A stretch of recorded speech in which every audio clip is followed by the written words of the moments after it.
Assalamualaikum warahmatullahi wabarakatuh. Salam sejahtera kepada para pelajar sekalian. Kita teruskan pembelajaran kita untuk bab yang ke-8 ini, iaitu vektor.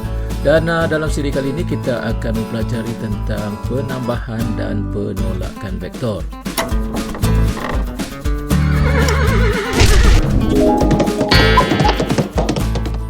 Okey dalam siri ini kita akan belajar tentang penambahan dan penolakan vektor.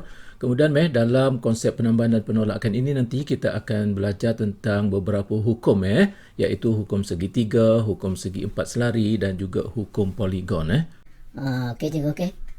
Banyak hukum cikgu betul Okey kita mulakan pembelajaran kita dengan mempelajari tentang apa yang dikatakan sebagai penambahan dan penolakan vektor Okey untuk kita memahami tentang penambahan dan penolakan vektor ini, kita mesti pertimbangkan dua situasi Situasi yang pertama iaitu dua vektor itu selari, dan situasi yang kedua, dua vektor itu adalah vektor yang tak selari. Nampak tak? Jadi dua situasi ini kita kena bezakan Okey cikgu, okey. Okey, sekarang kita tengok dua vektor yang selari Okey, di sini cikgu ambil kertas bergrid macam biasa. Di sini cikgu ambil contoh satu vektor A. Okey, kemudian di sini vektor 2A. Ambil tengok dia selari kan? Ya betul cikgu. Okey, jadi antara dua vektor ni bila kita tambahkan dia mudah sajalah. Kita hanya sambungkan dua vektor ini, maka vektor ni akan jadi 3A. Nampak? Okey, jadi daripada sini kita boleh tulis seperti ini. Vektor A tambah vektor 2A dia akan sama dengan vektor 3A. Nampak? Cikgu mudah je cikgu ni Macam algebra biasa je Betul dia macam algebra biasa tu kan. Macam contohnya macam X tambah 2X sama dengan 3X kan. Macam tu lah, sama je.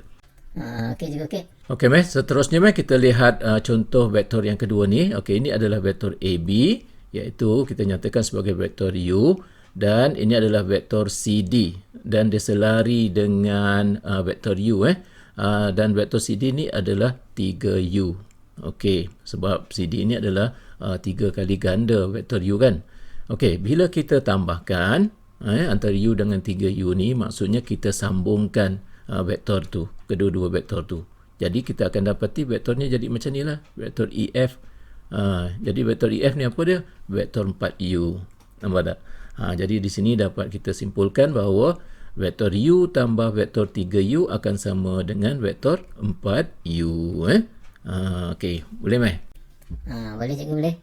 Inilah yang dikatakan penambahan dua vektor yang selari. Mudah saja, iaitu caranya kita sambungkan dua vektor tu Okey untuk slide yang seterusnya ni kita akan lihat penambahan dua vektor yang tak selari Okey, kalau dua vektor tak selari, bagaimana cara untuk kita tambahkan? Ambil tengok di sini contoh Ini adalah vektor U, okey, dan di sini adalah vektor V. Dan dua vektor ini tak selari kan. Jadi macam mana cara kita nak tambahkan dia? Okey, cara nak tambah dia kita sambungkan vektor U ini, kita sambungkan dengan vektor V. Macam itulah. Okey, dan kemudian kita sambungkan antara pangkal U ni dengan hujung vektor V. Nampak tak? Okey, vektor yang menyambungkan antara pangkal U dengan hujung V ini, okey, vektor ini ditulis sebagai vektor U tambah V. Okey, baik. Untuk mudah perbincangan kita labelkan di sini sebagai A, B dan C. Okey, maka dari sini kita boleh tulis seperti ini. Vektor AC sama dengan vektor AB tambah dengan vektor BC. Nampak? Okey, boleh faham tak Okey cikgu, okey. Okey jadi maknanya kita dapat binakan suatu hubungan yang seperti ini iaitu AC sama dengan AB tambah BC. Boleh Okey, AC ini dikenali sebagai vektor paduan. Okey, AC ini dibaca sebagai AC adalah paduan vektor AB dan BC. Boleh tak Okey cikgu, okey. AC sama dengan AB tambah BC ni membentuk satu hukum yang dikenali sebagai hukum segitiga. Okey cikgu. Ini hukum segitiga cikgu Okey sebelum itu cikgu nak bagi penegasan sikit di sini. supaya Amir tidak salah dalam menggunakan hukum segitiga ni. Panduan dia begini, Amir. Hukum ini betul jika Amir tulis memenuhi kriteria ini. Tengok AC dia mula dengan A kan? Jadi Amir mesti mulakan dengan A sini. Okey. AC berakhir dengan C. Maka dia mesti berakhir dengan C di ujung ni.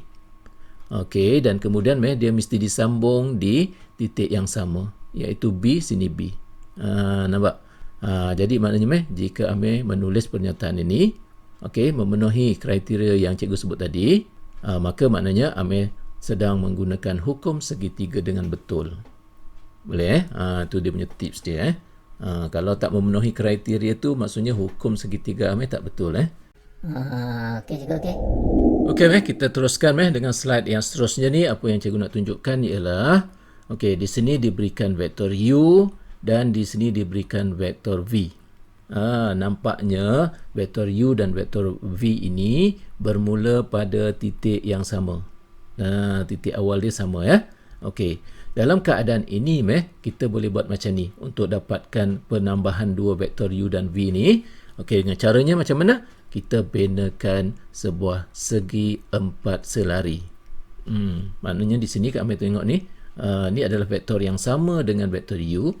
Okey, kemudian vektor yang di atas ni, ini adalah vektor yang sama dengan vektor V. Okey. Okey, kemudian kita labelkan supaya mudah untuk kita bincangkan. Labelkan A, B, C, D.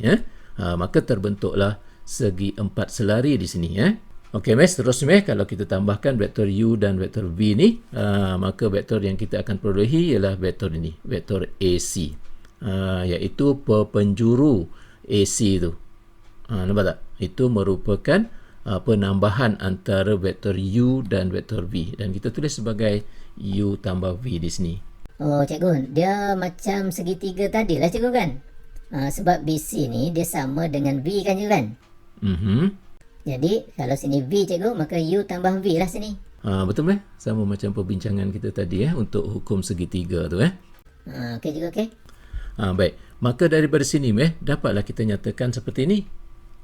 Jika vektor U dan vektor V bermula dari titik yang sama, vektor paduannya ialah hasil tambah dua sisi bersebelahan. Amir faham tak ni? Cikgu tolong jelaskan sikit cikgu. Maksudnya macam ni. Kalau vektor U dan vektor V ini bermula dari titik yang sama, okey, macam ni, maka hasil tambah dua sisi vektor ni, itu merupakan vektor paduan dia. Macam itulah. Jadi U tambah dengan V sini. Oh, okey cikgu, okey. Baik. Dari sini terbentuklah satu hukum yang dipanggil sebagai hukum segi empat selari. Boleh? Okey cikgu, okey. Okey, kita teruskan dengan melihat slide yang seterusnya di sini. Okey, di sini cikgu lukiskan sebuah poligon. Okey, dan poligon ni kita labelkan sebagai A, B, C, D, E dan juga F. Okey. Baik, sekarang Amir tengok di sini kita letakkan AF ini sebagai suatu vektor. Okey. Dan nak dapatkan AF ni bagaimana? Caranya kita boleh mulakan dari A, okey, A ke B. Okey. Kemudian diikuti B ke C, kemudian diikuti C ke D, kemudian D ke E, dan akhir sekali E ke F.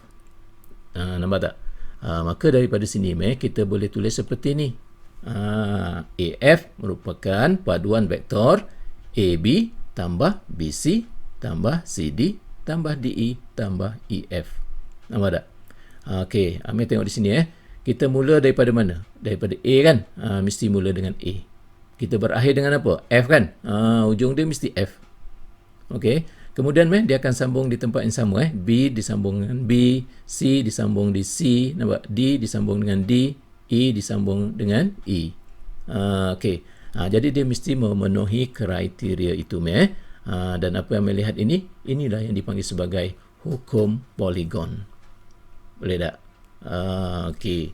Jadi nampaknya di sini dapat kita rumuskan bahawa bila kita sebut penambahan dua vektor, okey, dia mesti melibatkan sama ada dia selari ataupun tak selari. Okey, kalau dia selari, penambahan macam mana algebra biasa. Tapi kalau dia dua vektor yang tak selari, dia ada apa? Dia ada hukum. Hukum apa? Hukum segitiga, hukum segi empat selari, dan juga hukum poligon. Boleh meh? Okey cikgu, okey. Okey meh, itu saja pelajaran kita dalam video kali ini. Okey meh, kita jumpa lagi. Okey cikgu.